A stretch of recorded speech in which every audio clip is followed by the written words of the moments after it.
To be honest, I was kinda disappointed with the lineup because I was expecting Webtoon to introduce titles from the Super String universe, which is currently available on the Webtoon Korean version.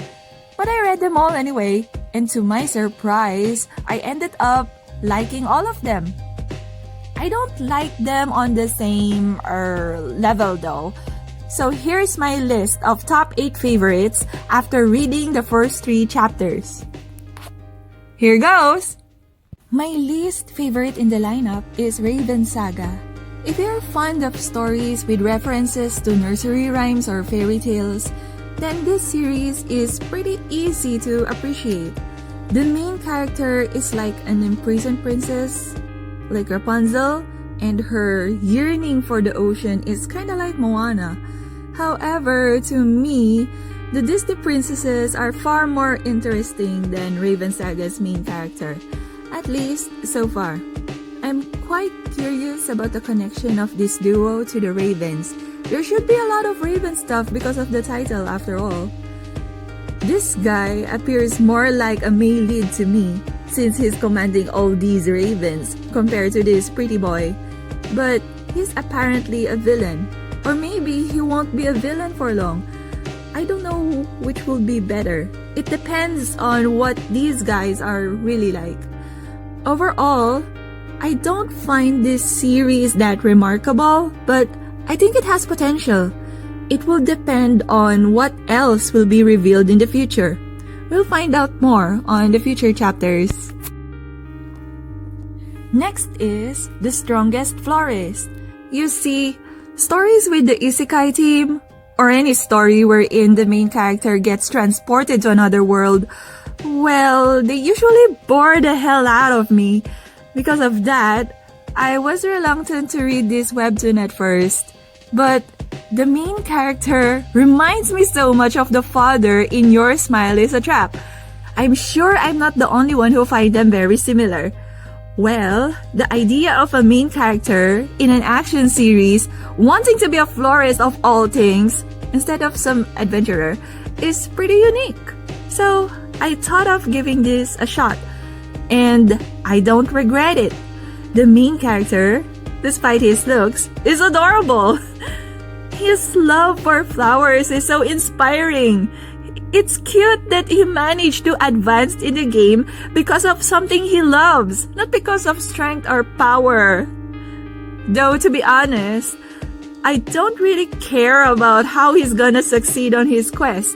I'm more interested on how he became friends with this guy. How did this intimidating fella find someone who could understand him?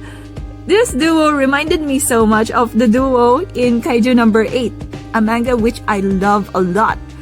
I assume they have a similar friendship.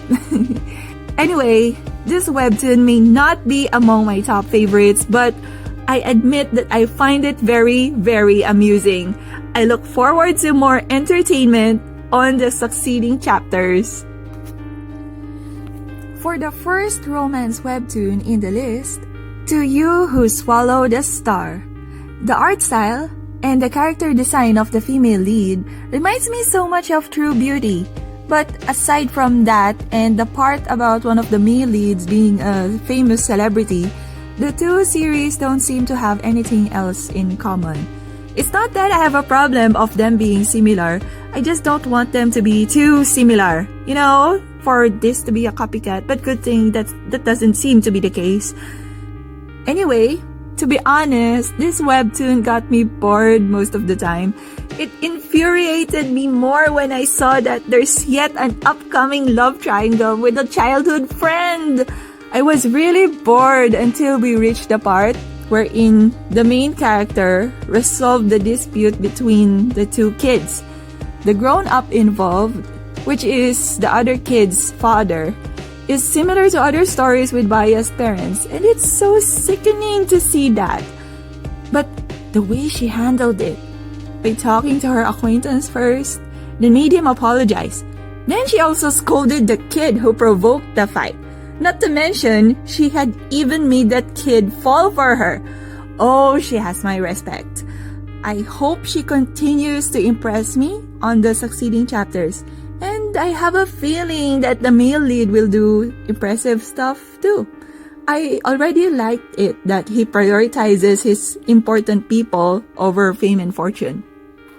Next is Devilish Romance. Majority of the series introduced in the lineup are under the romance genre. Well, I like Devil X Cop love stories. More so if there's romantic tension like this and hilarious stuff like this. But I got bored. It's kinda similar to Devil number 4 because the male lead is a devil in a modern world too. But this webtoon didn't bore me. The male lead of Devilish Romance having a really sexy devil form and him mentioning names of demons from hell reminds me so much of the Makai OG manga, which I like a lot, and that one didn't bore me either. Devilish Romance has elements which I would normally like, but I still find it so boring. Well, not until this guy showed up. In his first appearance, it seemed like he's in some shady business, and he's also pretty attached to his Hyung. Since he calls the male lead as his Hyung, then this angelic-looking boy is most likely a devil too. I like that twist. And it's amusing that even to his beloved Hyung, he's still a businessman true and true. Oh, this cute boy cracks me up so much.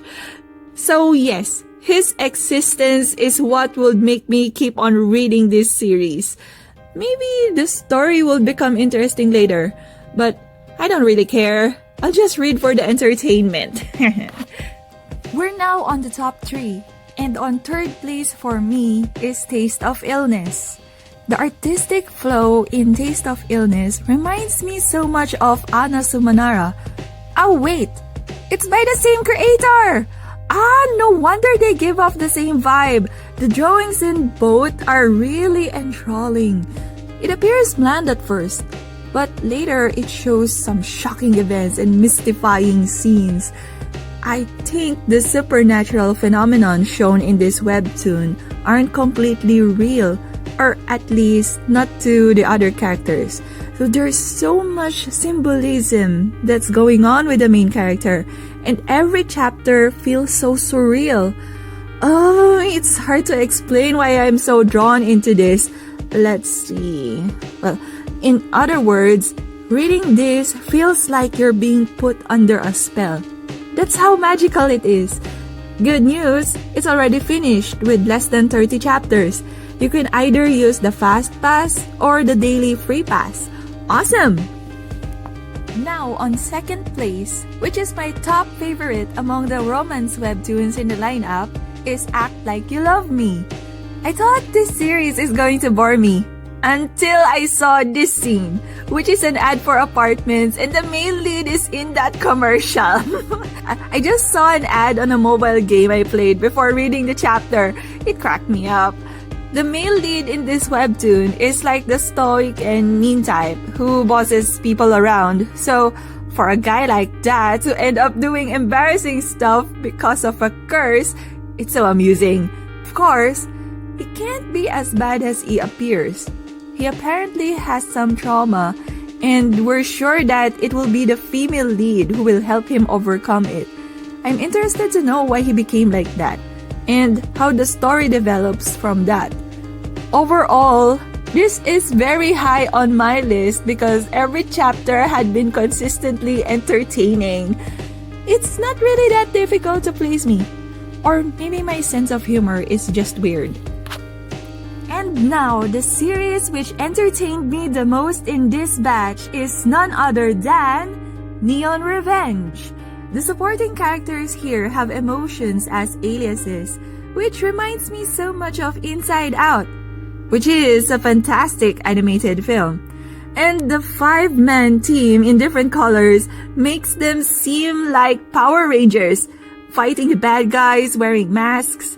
So, we have a Red Ranger, a Blue Ranger, a Yellow Ranger, a Green Ranger, and a Purple Ranger, which is a very rare color even in Super Sentai shows. The main character here is the psychopathic Purple Ranger. His dual personality makes me so amused and intrigued at the same time. I know there's been a number of webtoons already wherein the main characters are beating up bullies. It's becoming unoriginal, but seeing bullies getting punished is still pretty satisfying. The bullies in this webtoon are part of some organization, so it's like they're part of the mafia or yakuza. Anyway, the main characters here aren't morally correct, and they're trying to fight a losing battle. And that's what makes the story, for me, really interesting. Besides, the action scenes look great. Every chapter gives off a roller coaster of emotions. An enjoyable read. Absolutely looking forward to reading more. And that's it for my list. Thanks for watching. How about you? What's your top 8 from the list? Let me know on the comments. If you haven't read them yet, start reading the ones you find interesting at the Webtoon website or app. Hope you enjoy reading. Bye!